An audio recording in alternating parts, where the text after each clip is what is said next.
চলো টেস্ট করা যাক দেখুন পৃথিবীর rare মিস্টার chocolate। বেস্টের এই চকলেটের দাম $500 হচ্ছে চকলেট $500, দেখুন, তাতে তুমি পাবে মাত্র একটা বার। যেটা এটা ট্রাই করা যাক। এটার দাম হলো $12 আর বছরে এটা 20,000টা তৈরি হয়। এটার নাম্বার হলো 8,785। আর একটা আমরা খেয়ে নিয়েছি। যেটার বাজার মূল্য প্রায় বাংলা টাকায় খুব 60,000 টাকার উপরে।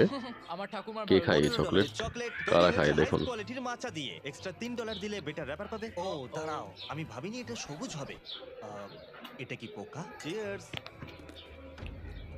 আমি খুবই কনফিউজ। এটা তো চকলেটের মতো খেতেই নয়। $16 চকলেট যা বারবান হুইস্কি ব্যারেলের মধ্যে কয়েক মাস $16 ধরে ছিল। চকলেট, এটা খেলে কি এটা নেশা কিরকম হয়ে যাবে? হবে? চিয়ার্স। এখনো অবধি এটা আমার সবথেকে ভালো লাগে। হ্যাঁ, ফ্লেভারটা ফিল করতে পারবে, মনে হবে অনেক ফ্লেভার। $23 চকলেট, আর এটা তৈরি হয়েছে ট্রান্সলুসেন্ট কোকোয়া পট দিয়ে। এটার পিছনে দারুণ একটা ব্যাকগ্রাউন্ড। চিয়ার্স। সবাই সাবস্ক্রাইব করুন এবং এর আফটার টেস্ট পাশে থাকুন $40 চকলেট। নতুন ভিডিও পেতে। ওয়াও।